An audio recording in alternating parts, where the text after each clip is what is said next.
Hello and welcome to the Disc Dungeon, where we put you on to melodies from the deepest, darkest dungeons of your computer disk. I'm your co-host Joe Dove, and with me, as always, Julian Valencia. And if there's one thing we love talking about, it's music.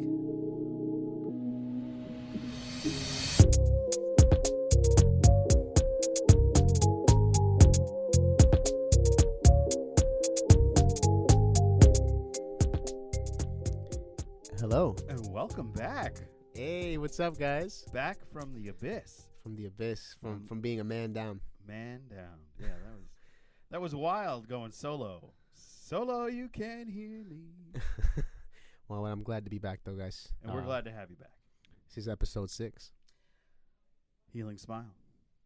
The Healing Smile is Yeah. the name of this episode tonight. Yeah, we're naming these folks. We're going somewhere. Why is that, though? I think the audience would want to know. Well, I mean, honestly, I think it's cooler. Really, I mean, I really got no meaning behind it, but I think it's also because of the material that's in the episode. I feel that the culmination of all the deeper meanings of each segment deserves to have a title. Just like you would title a book, you wouldn't just release pages and be like, "Read my book." What's it called? It's my book. Read it. All right, so I guess we're going to get to that later on in the episode. So it's a little too heavy to start off. Yeah. But as always, our first section is Let Me Put You On, where we review music that we have assigned each other during the week, or in this case, in the past 3 weeks, because it's been a while since I was here. It has, and we missed you. Welcome back.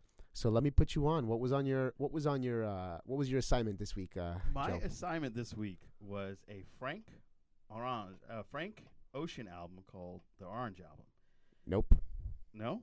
Channel Orange. Channel Orange. Yes. Why did I think it was the Orange Album? Oh, because you 'Cause I like to didn't make write it things down. up. I don't do. know. I'm really good at it, though. I should have been a writer.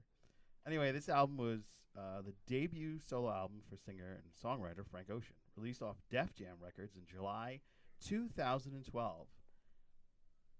After releasing his mixtape Nostalgia Ultra in 2011, Frank began writing new songs with Melee, a producer and songwriter who assisted him with recording the album at East West Studios in Hollywood. Rather than relying on samples as he had on his mixtape, Ocean wanted to approach sound and song structure differently on Channel Orange. It's in my notes. Would you believe that? Okay. He titled the album as a reference to the neurological phenomenon of caffeine-colored synthesia. So I don't know what that is. I should have looked that up. But anyway, the color he claimed to have perceived during the summer he first fell in love. Channel Orange has a unconventional music style, film-inspired segue tracks, which I hated, and songs that draw on electro-funk, pop soul, jazz funk, and psychedelic music. Yes, he definitely did. He did. Ocean's songwriting touches on themes such as unrequited love, decadence, class, and drugs throughout the use of surrealistic imagery. Yeah, Frank Ocean has a way of writing music that's it puts you right there. It puts you right in the scene. It really puts you on. Yeah. Conversational devices and descriptive narratives depicting dark characters. His singing on the album exhibits free form and alternate falsetto and tenor registers. The album features a guest appearance by Odd Future artists Earl Sweatshirt and Tyler the Creator. Are you familiar with those guys? Yes. Yeah? Yeah, Tyler the Creator's from Yonkers. Why? Oh! Yeah. I love Yonkers. That's like, if I had money, I would live there in the northern Yonkers. It's like very expensive. It's like, I was gonna you say could probably live in South Yonkers, no problem. You could probably live in Yonkers right now, bro. That's a New York thing. So if you're not from New York, then you're just not gonna understand what we're talking about. Yeah. I mean, like I don't know if Dead Ass has made it across the country. Is that still just a New York thing? I mean, I think you're just old, and Dead Ass is just not really used anymore. Ouch. Nobody knows how old I am. That's the running joke on the show. Ass. Dead Ass. Now it's valid. Valid. We're valid. moving on from Dead Ass to valid. That's valid. Oh fuck. So, Well, at least you're here, you young man. Help me out. So here's what threw me off. Along with the appearances besides Tyler the Creator, there was also Andre 3000 and John Mayer. Yes. And I was like, what? So I was it. very intrigued. It just really pulled me in. Yeah. The production was handled by Ocean himself, Omias Keith, Melee, and Pharrell Williams. So I was like, oh, God, is there like a I'm not happy? Because isn't that Pharrell? Well, that is Pharrell. Yeah, sure, yeah. But he does more than just riffs, one riff. Yeah, no, he ghostwrites for a lot of individuals. Yeah, he's the modern day. What's his name? I can't believe I'm drawing a blank. Quincy. No, not Quincy. He's Lionel Richie. Lionel Richie and Prince owned the '80s because they wrote most of the songs for a lot of the artists. Even like Stevie Nicks got a song written by Prince because she couldn't get through stuff, and Lionel Richie did the same. Lionel Richie was behind a lot of the greatest songs in the '80s. Unbelievable. Awesome. Lionel Richie's amazing. Anyway, here's my thoughts on the album. We're gonna get into it. Les Oceans. For starters, I'm a huge Street Fighter fan, so I caught that throw in the start immediately. I was like, "Whoa, is that Street Fighter?" And I literally got out my Genesis, plugged it into my television, and played Street Fighter because of that. So I just want a little throw there. All right. Is there a gamer anime love that you have on the down low? You personally, Julian? Because I noticed like you gave me Bad Bunny, and then they had an anime. To be honest with you, I do. Okay. I will answer your question, but at the same time, he wants to stay cool. No. I have a rep. I'm not a gamer. I love watching people play games. I'll play the classics. I'll play Mario Kart. I'll play Mario. I'll play Mortal Kombat, Street Fighter. I'll definitely play the classics, but I don't keep a console at my house because I can't justify it because I would probably never use it. Gotcha. With that said, I love all of the cartoon music. I love the soundtracks. I love anime. I'm actually watching 3 or 4 different animes at the moment. Really? Yeah. Wow. Oh yeah, no, I'm bigger into anime now. Oh wow. Oh, we got DJ Khaled outside. What's good, my bro? Oh wow, that guy does look like DJ Khaled. Holy shit. A little darker version of DJ Khaled. DJ Khaled. I appreciate you. Another one. So I'm definitely big into anime. Some mainstream ones. My Hero Academia. I like that one. One Punch Man. Attack on Titan. That's also good. The new Dragon Ball. What is it? Dragon Ball Super. The new episodes. That last tournament was really good. You should check out Claymore.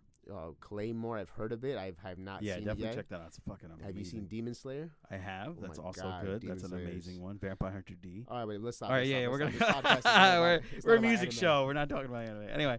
Well, I mean, actually, but just let us know if you would want a podcast about anime and the music in anime.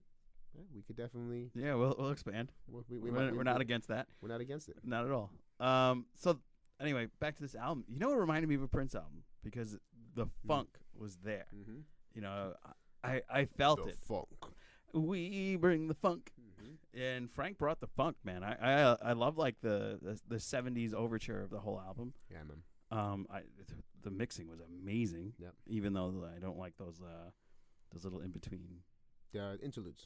Yeah. It's okay for like intro outro, but like or like the unlocking a hidden track. I love when artists do that where it's like there's nothing and then all of a sudden it's like yeah motherfucker and then all of a sudden there's music afterwards like oh this is great you know, so that's fun. But when it's all over the place, like, okay. Anyway, I definitely dug the entire album as a whole. The songs that really stuck out for me were Sweet Life. Sweet Life definitely felt the influence of not only Earth, Wind, and Fire, but the lyrics and the beat and the arrangement really placed me out of time, and into a time I didn't experience, a.k.a. the 70s. So, like, growing up, everybody was obviously older than me because nobody was my age. And obvious. Yeah, obvious. And so, thus... they always played the 70s music. And I wasn't really a fan of 70s music until I got older. And then I I like the bass. And we're back to the bass. And I really dug hearing that. So super excited to hear that in this album. Sweet Life definitely, even the lyrics were pretty deep. Like, I don't know. This he's very brilliant. Absolutely. As a songwriter, he's amazing. Yeah, it's fantastic. Yeah. I'm gonna put you on to a song for next week. Oh, good. We're already getting there. It's also by Frank Ocean. And I really love the bass solo at the very end. Back to the bass. Boom, Yeah, yeah, it was amazing. The only, like I said, the only thing that annoyed me were the little tidbit tracks, but it's common for like hip hop albums. But it always threw me off every time I would like get hyped up for the next song, and it would be like 2 seconds, like put the thing in, like you would just be some random thing. I see that's it's the beauty of having just preferences. I love that. I love when artists do that, and especially when it makes sense with what the album is trying to do. And in this case, I think those interludes really add. They give you an insight into Frank Ocean outside of just him as a musician. So I really appreciated that. Yeah. So in other words, you're wrong and I'm right. Oh no, we're not doing that. Absolutely not. Absolutely not. I'm not wrong at all. I'm totally right, because people just want to hear the music, man. Give me the bass. Don't give me the, hey man, I'm walking down the street. Oh, I shot him in the leg. Like, it was fine for serials in the 1920s when we didn't have television, but we're in the modern era, so cut the bullshit. Cut the bull. Cut the boo. So you had an album, yes, that I recommended, and that was because of the occult that we talked about, Sympathy for the Devil, in the last episode. The band is called. But this album that I gave you was a band that occultally ruined my days every time I listened to it, and that was the band Filter. And your album that I gave you was The Trouble with Angels. The Trouble with Angels. Oh no, it was Trouble with Angels. Right? Trouble with Angels. Yeah, it was like I think in like the first or the second episode, I mentioned Bayside and Envy on the Coast and these punk rock bands. Yeah, that's I what used to listen to. I felt like you would like it because of that. Yeah. Right off the bat, first song is about addiction. Yep. And so that in itself is a very deep topic. But the music, yeah, man, that shit got me pumped. I don't drive at the moment because I live in the city, and there's no need for me to have a car while living in Queens and in Brooklyn and Manhattan. But this particular week when I was listening to the album, I had in my mom's car, so I had the benefit of being able to play it in my car. And I was fucking rocking out, bro. It's a great album. Yeah, I was rocking out. Right from the top, the first song, The Inevitable Relapse, and that's exactly what it's about. Talking about drugs and alcohol and cocaine and cocaine, all of the above. And then Drug Boy, Drug Boy is a bop, man. Yeah, Drug Boy is really good. You thought when I'm coming out of the first song, usually with albums, the first song is usually that song to grab your attention, and the second song it could usually be as equally as strong, but it usually doesn't have the same impact. But Drug Boy is probably my favorite song out of that album. Yeah. And I'm honestly just gonna read the title of the songs because each one of them are connected to the song perfectly. Yeah. So The Inevitable Relapse is number 1. Drug Boy is number 2. Absentee Father, like you can already tell that song is gonna touch some very hard strings. Very hard strings. No Love. Okay. Oh, that song is great. That's the one that with Carmen Electra in a bikini running around on the. No Re-Entry, okay, kind of leaves you thinking, what the hell? Down With Me, okay. Catch a Falling Knife, that's tricky. The Trouble with Angels, which is the self-title. Album, Clouds, and Fades Like a Photograph. Fades like a photograph. Yeah, and that's kind of really what I wanted to talk about is this dude's voice, man. Very powerful, but screechy. Screechy. What he's got some dynamic to it. He can do the screechy. He can soften it up a bit. He can get melodic. I like that. He's got such great range. So Filter was a band that came out around in the grunge end. So they came out maybe the same time or a little bit after Stone Temple Pilots, Nirvana, all those guys in the 90s. Super long time ago. They had a big hit with Take a Picture, but they had another hit. Their first big hit was Hey Man, Nice Shot. That was on the Demon Night album, but they used that for commercials, like for everything. Anything intense in the 90s when you wanted to showcase that something big is going to happen, they would use that because it had such a great bass riff, and then he would scream, Hey Man, nice shot, but he would scream like, Hey Man, and it would be amazing. But this particular album, The Trouble with Angels, came out around the time that I was dealing with some personal issues as well. But this is the 5th studio album by the American band Filter. It was released on August 17th, 2010 through Rocket Science Ventures in North America and Nuclear Blast in Europe. The first single of the album The Inevitable Relapse was released for free on the band's music website in 2010. And this album debuted at number 64 on the Billboard Top 200, selling 6,300 copies.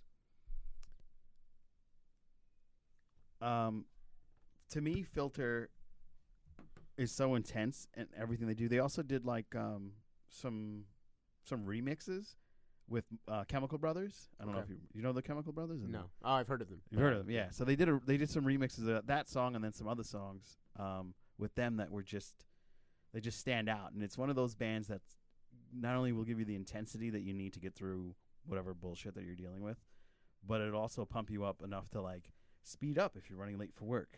And that's initially why I started listening to them. But the occultist part of it, it became weird because I would get so many bad things after listening to them. So ironically, that happened again because I experienced some changes unexpectedly in my personal life after telling you about it. And I was like, I haven't heard that song and that album in such a long time. I'm sure nothing's going to happen. The world's changed, times changed, things are going better for me. My Godfather's doing better. So let me put it on. And then, something, I think you got like super sick. You couldn't make it to an episode. That's for this. My personal life, my work life had a little bit of surprises that I didn't expect. And then, so there was some muddling in the situations with my Godfather. So it was like, oh my God, that album is cursed. That band is cursed. But they put such great music. It's like, oh, this hurts. If I listen to it, I know something bad's going to happen. But if I don't, I won't have the power. So, going out into our next segment, and that's Music Saved My Life, I'm going to get into a band that I'm going to put you on to at the same time. Okay. And that band is called Dead Can Dance. The Dead Can Dance? No, Dead. Just Dead. Just Dead Ass. Just Dead Ass. Dead Ass Can Dance. That's probably going to be a new album. Bye. The Dead Can Dance is the name of the band, and the song is called The Song of the Dispossessed. And now, as I was saying, Filter brought some strange occurrences in my life. Dead Can Dance was the opposite. There was a time when I was a thinner man, believe it or not, and I had lost 45 pounds. And in doing so, I picked up, when I first started to do the weight loss journey, I picked up, do you ever heard of Sam Goody or FYE or anything like that? So back in the day, I used to walk way out of my way to go to one of those stores to buy CDs. Kids today, you don't know what it's like to travel without a car to buy a CD. Just a CD. That's all I'm doing. Just want to walk 2.5 miles. That helped me lose the weight and everything, but I saw this intriguing album cover. It was very artistic. It was Dead Can Dance. I bought the Dead Can Dance. Song of the Dispossessed. It was a very strange song, but it was very cool because they're using Renaissance era music instruments. So you have your harpsichords, your straight pianos, guitar, of course, maybe more of a lute than a guitar. A lute.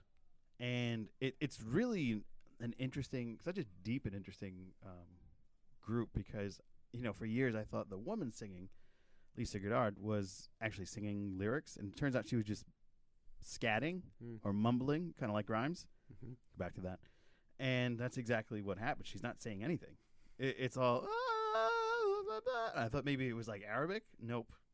Totally just making shit up. She says, according to her, it just comes to her, and that's what she says. When she hears the music, she just says whatever, and they record it, and that's that. But Dead Can Dance, Song of the Dispossessed, the first time I heard that album, I actually won $800 in the lotto. Oh, wow. Okay. Yeah. So the opposite of the other song? It's the opposite of Filter. If I listen to them, good shit happens. So, and I just think that's so weird that music can have this effect that you don't even realize could happen. It's the positives and negatives of powerful music. So I definitely want you to check it out. I don't think you're going to like it.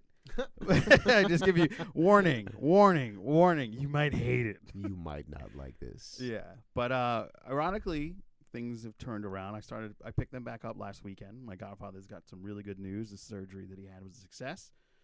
Other family members that are experiencing certain things that don't like me talking about it, they had a little bit of better news as well. And, everything is better at the old Trabajo. So I'm excited to go forward with everything else. And I really want you to check out Song of the Dispossessed. I'm going to give you the album. It's called Spirit Chaser. Spirit Chaser. Yeah, so check out the album Spirit Chaser. It's not one of their best albums, but that song is really cool. Okay, cool. And there's a really cool thing. Like I said, it's like poetry, this particular song. I'm going to just read some of the lyrics. Yeah. All right. The river runs deep and the road is long. Daylight comes and I want to go home, which always reminded me of Deo, Bisa Deo. So I don't know if there's like a correlation there that I just missed out on. Daylight come and Me want go. So he's Brendan Michael Perry is the lead singer, and Lisa Gerard is the woman singer, his co-singer. He said that. He said that. He said that. You haven't gotten past that. Daylight come and me want go. I'm simply just thinking about Beetlejuice right now. Yeah. I woke this morning to find my people's tongues were tied, and in my dreams they were given books to poison their mind. The river runs deep and the mountain is high. How long before the other side? We are their mortar, their building bricks, and their clay. The gold teeth mirror both our joys and our pain. So like I said, some really deep metaphoric lyrics. The whole album is like that. Very medieval. Very medieval. Very really. It's obviously talking about the Bible. You know, your books to poison their minds, because like if you don't follow the Bible and you get something else, your mind's getting poisoned supposedly. But yeah, I encourage you to check that out and let me know how much you like, or what is this, man? But no, it got me thinking for a sec about a great topic for another show, because religion is a huge topic in music. Yeah, absolutely. That would be a great segment for us to do. Yeah. Songs and albums that are either directly mentioning religion or in some metaphorical way doing it, which happens a lot. Yep. I think it would be a good time to segue into behind the beat, beat.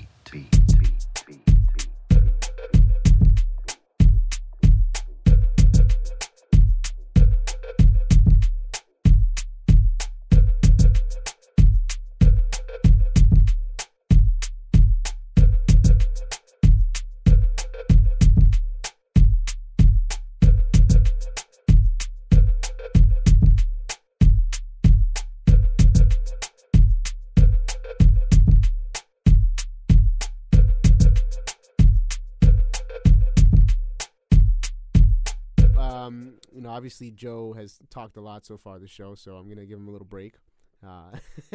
Giving the old gabber the old gift of slabber. Behind the beat, in this section, we talk about the music that I'm currently working on, with original music that I may be producing, or production that I'm doing for other artists as well. To remind you guys, I'm part of a production team called Audios. That's audio with an S.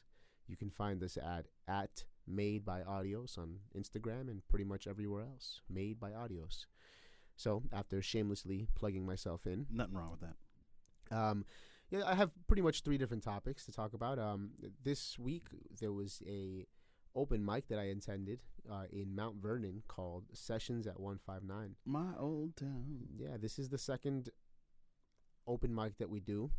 It started last month in December. A good friend of mine is Nate. He's an amazing artist, producer as well, that has taken it upon himself to create open mic in Westchester, which, as he says, and I mean, I haven't done my research, but I think it's true. There's not a huge music scene in Westchester. No, there is not. As someone that has lived there for 30 some odd years, yeah, it's not a huge music scene, and part of that is because there's no open mics. There's not a lot of places for artists to bring their talent and network and connect with people. So I'm sticking by Nate on this, man. This is my brother, and I'm at the moment I'm taking care of a lot of the marketing material. I'm producing the flyers for his shows. Oh, you did that? Yeah, I'm doing. Wow. Yeah, all that stuff is me, and I'm honestly just I'm blessed to be a part of this, because we, after the second show, we're packing out these shows, man. Yeah, I actually showed up to the show. Yeah. And I filmed for like a minute or two. We'll tell you about that in a second. Yeah. But yeah, you know, and the reception, the feedback that we're getting from the audience members and from artists is great, you know, and then the networking that's happening is real. So if anybody's interested, if you're an artist out there, if you're just somebody who loves live music, please check out Sessions at 159. You can find more information about this open mic and on my page, and it happens once a month. So follow me, follow whoever, just get connected. We'll steer you the right way. And follow Disc Dungeon where you'll find out some of these things too. I mean, if you're listening to this already, then No. I would imagine you're doing this. There's already. about 160 people that follow the Facebook page, so you better get on it. yeah. All right, that's all that means. Don't waste time. All right, so we got two more topics. So I'm just going to talk about two songs. The first song is called You. This song is a song that I am personally singing on. The production is done by an artist from Colombia called David Nova. He lives in Bogota. That's my native country, Colombia.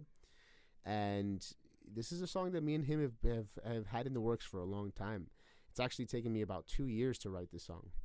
And the reason behind that is, you know, it's a song that I had to be in the right mind space. And the moment that I entered that mind space, I have no, for lack of a better word at the moment, the words just flooded out. That would be a cosmic quarry. A cosmic quarry? Yes, that space that you enter outside of your own existence. It almost could be a cosmic. Whatever it essence. was necessary, Yeah. because the amount of time that I forced myself to write lyrics and melodies for the song, and the amount of time that it actually took to write the song is ridiculous, because it was a matter of minutes versus years that, you know, I was pretty much stuck. I guess you can call it a writer's block, but it was, you know, it really, some of these things you can't rush sometimes. And Nope. Can't rush greatness. And in this case, you know, we'll definitely plug the song. I'm going to link it below. We'll give you a little preview. It's not released yet, so anything you're hearing here is Span fucking fresh, motherfucker. Span fresh. I mean, this is like raw fresh. It Smell that? Hasn't even been fully cooked yet. Yeah. Oh my god. Put it back in the oven. But let us know. Listen to the song. We'll put a clip. If you want to go to my Instagram, Julian Valencia at Julian Valencia, you'll find me there. You can listen to a lot of the songs that I a lot of previews of songs that I put up. It's a lot of fun. I really enjoy that. Actually, one of the things I look forward to when I open Instagram is not looking at your face, but hearing your music. No offense. Okay. Yeah, I'm active there, guys. IG's where it's at. You know, I'm on Facebook. I'm on Twitter as well. But it's really all just linked to my IG account, because I may be young-ish, but I'm definitely not up on every social media. That's probably to my detriment. So we're gonna change that. 2020. You can follow Disc Dungeon on the Twitters. Yes, you can. Yeah. And Instagram too. Instagram as well. Facebook?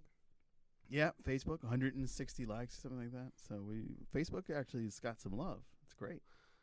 So honestly, you know what we would like to know too? Where are you at? What do you use to listen? Are you just listening to the podcast? Are you watching us live on YouTube?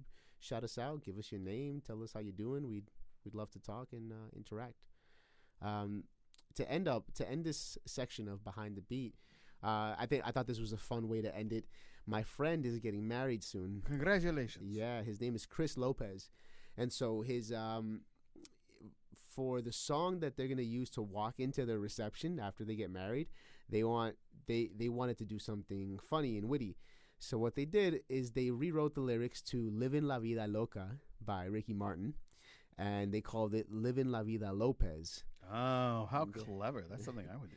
And, you know, they had me re-sing the lyrics using the... Living La Vida Lopez. Exactly. Oh, that's awesome. She'll push and pull you out. Exactly. And it's about, you know, it's about this woman that you're about to marry that, or and maybe in her case, the man that you're about to marry that can sometimes drive you crazy. But, you know, there's also a lot of benefit that comes from this beautiful partnership. Marriage is a wonderful thing. Of monogamy. You put it in one place forever. What? Well, sorry guys, we gotta end the show shortly. And we're fired.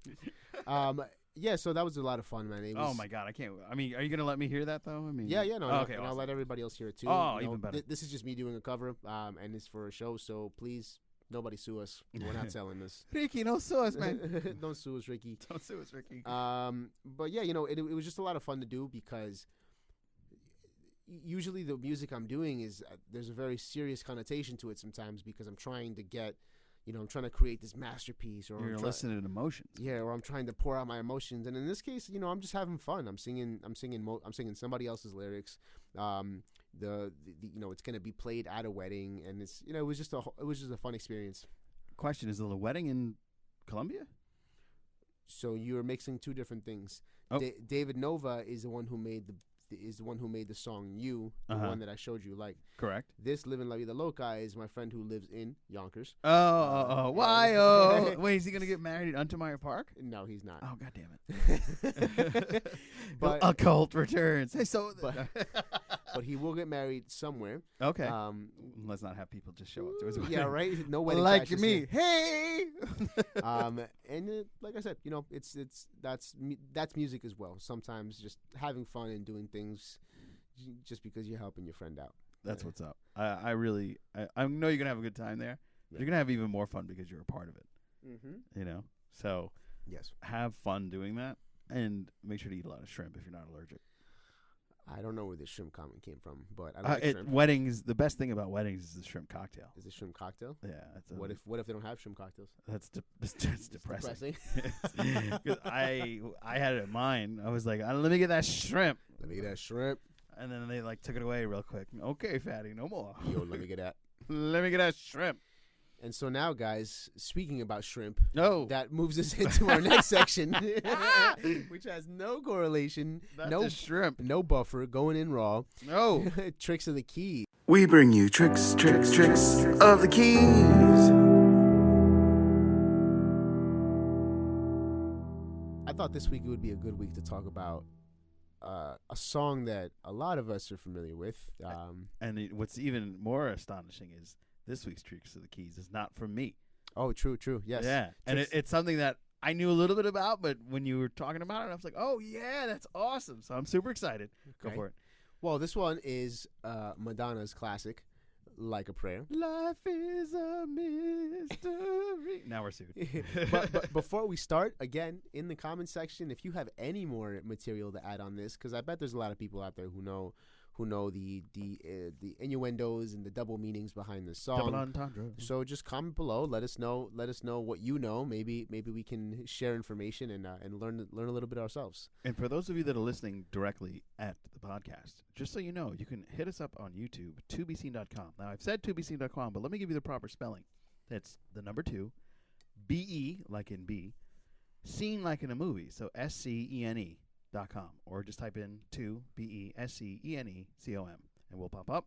And you can listen to this episode, and then below in the About information, we'll give you links to Frank Ocean, Dead Can Dance, Filter, and so many other songs that we've talked about, including today's Tricks of the Keys. Take it away. Well, thank you very much. You like that? Yeah. That was nice, right? I feel like I built you up, motherfucker. Exactly. I feel like I can't fail now. You're not. I'm not. So Madonna, Like a Prayer. So we'll start off with the obvious one, because after doing my research, it seems that everybody knew this meaning right off the bat, which was, I'm gonna quote somebody else. This song is so straightforward. I'm surprised so many people misinterpret the lyrics. Like a Prayer is about performing fellatio, and the ecstatic state it can produce in the person doing it. Performing oral sex on a man can be so intense. Madonna compares it to a powerful religious experience. Like a prayer is key there. It's a metaphor for that beautiful, passionate state. And I'm just going to reiterate another one. Obviously, this song speaks about oral sex being performed on a man. In the midnight hour, most sex takes place at night. I can feel your power. How throbbing and insistent the guy's penis is in her mouth.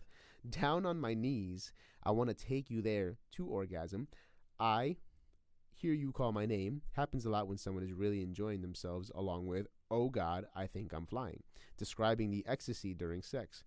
Okay, if you are into that sort of thing, but oh my God.